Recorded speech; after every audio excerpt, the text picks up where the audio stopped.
the lesson of evil. Unrest and pain and sorrow are the shadows of life. There is no heart in all the world that has not felt the sting of pain, no mind that has not been tossed upon the dark waters of trouble, no eye that has not wept the hot, blinding tears of unspeakable anguish.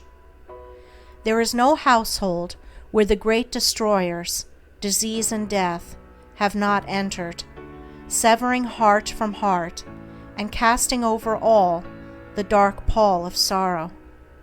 In the strong and apparently indestructible meshes of evil, all are more or less fast caught, and pain, unhappiness, and misfortune wait upon mankind.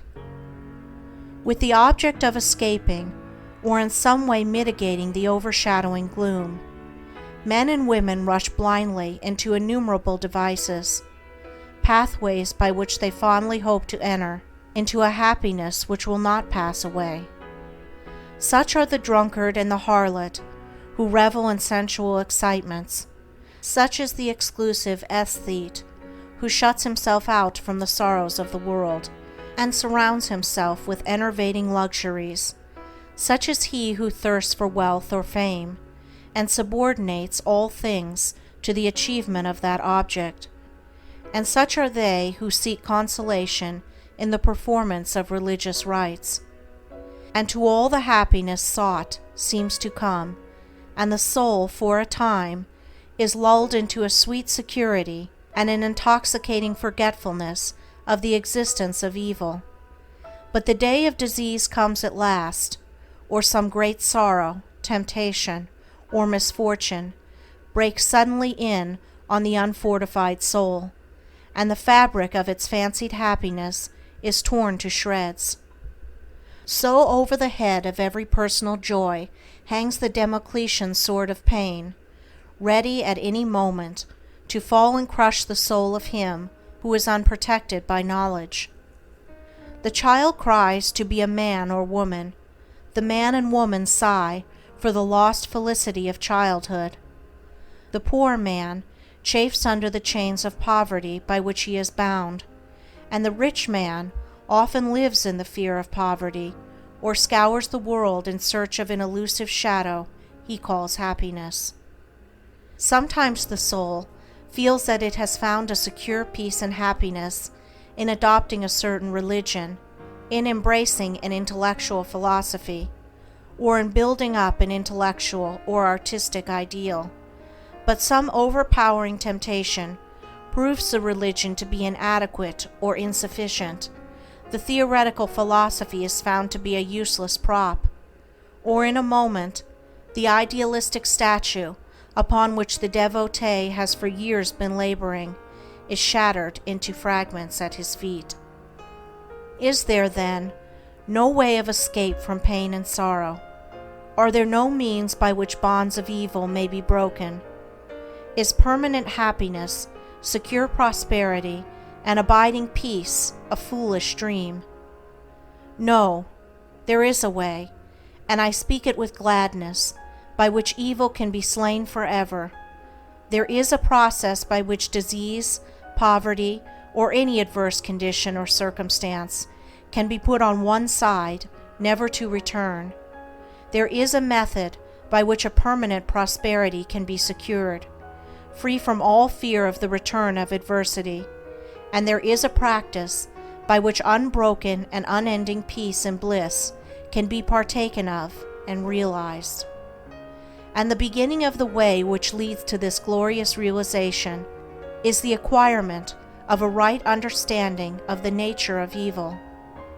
It is not sufficient to deny or ignore evil, it must be understood. It is not enough to pray to God to remove the evil. You must find out why it is there, and what lesson it has for you. It is of no avail to fret and fume and chafe at the chains which bind you. You must know why and how you are bound. Therefore, reader, you must get outside yourself, and must begin to examine and understand yourself. You must cease to be a disobedient child in the school of experience. and must begin to learn, with humility and patience, the lessons that are set for your edification and ultimate perfection. For evil, when rightly understood, is found to be not an unlimited power or principle in the universe, but a passing phase of human experience, and it therefore becomes a teacher to those who are willing to learn. Evil is not an abstract something outside yourself.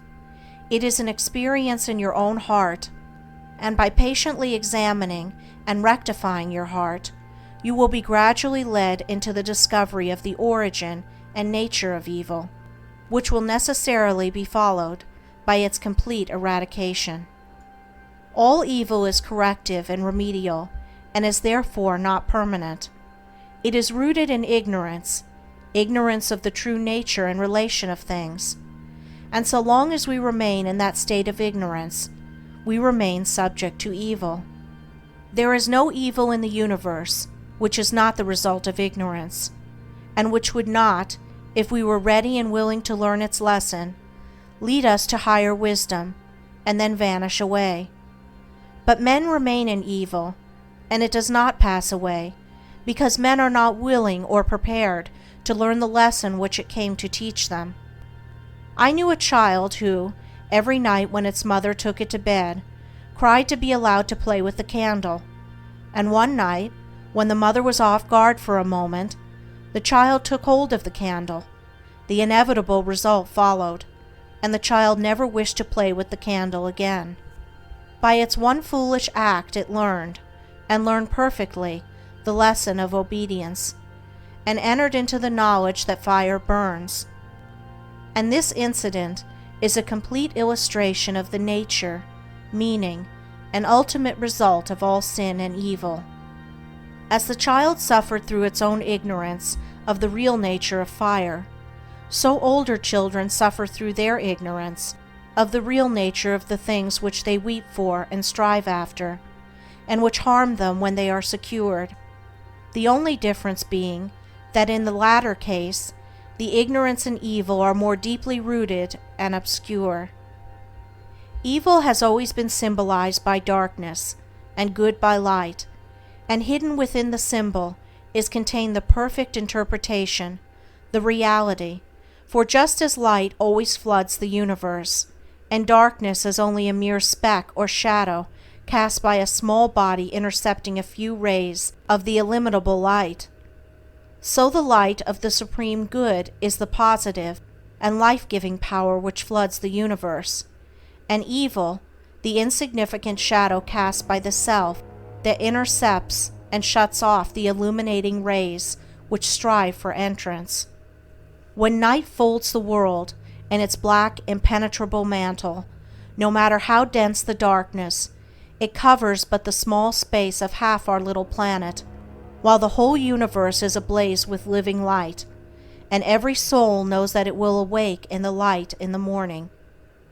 Know then that when the dark night of sorrow, pain, or misfortune settles down upon your soul, and you stumble along with weary and uncertain steps, that you are merely intercepting your own personal desires between yourself and the boundless light of joy and bliss, and the dark shadow that covers you is cast by none and nothing but yourself. And just as the darkness without is but a negative shadow, an unreality which comes from nowhere, goes to nowhere, and has no abiding dwelling place, so the darkness within is equally a negative shadow, passing over the evolving and light-born soul. But, I fancy I hear someone say, why pass through the darkness of evil at all? Because, by ignorance you have chosen to do so, and because by doing so, you may understand both good and evil, and may the more appreciate the light by having passed through the darkness. As evil is the direct outcome of ignorance, so when the lessons of evil are fully learned, ignorance passes away, and wisdom takes its place.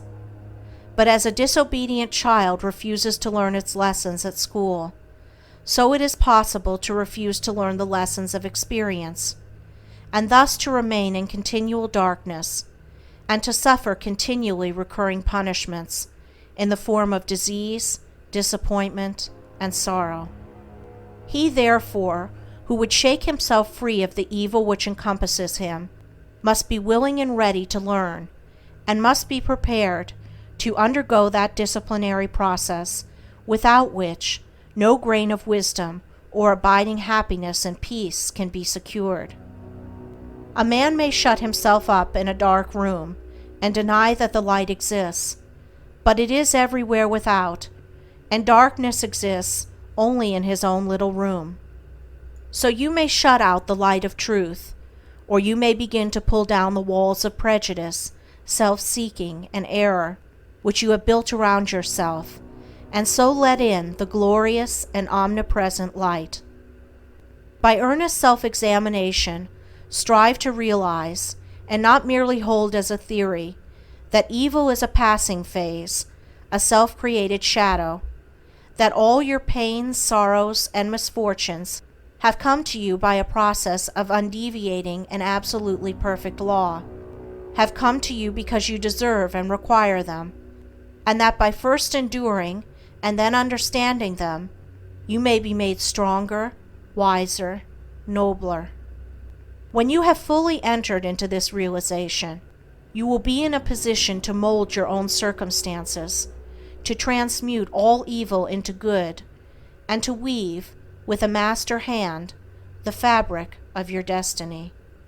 What of the night, O watchman?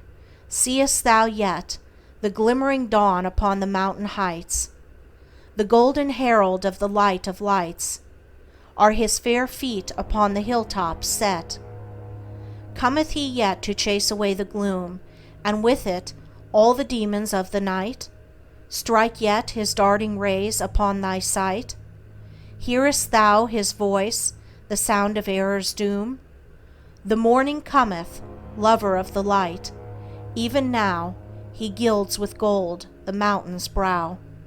Dimly I see the path whereon even now his shining feet are set toward the night.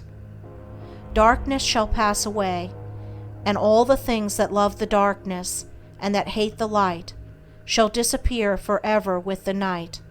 Rejoice, for thus the speeding herald sings.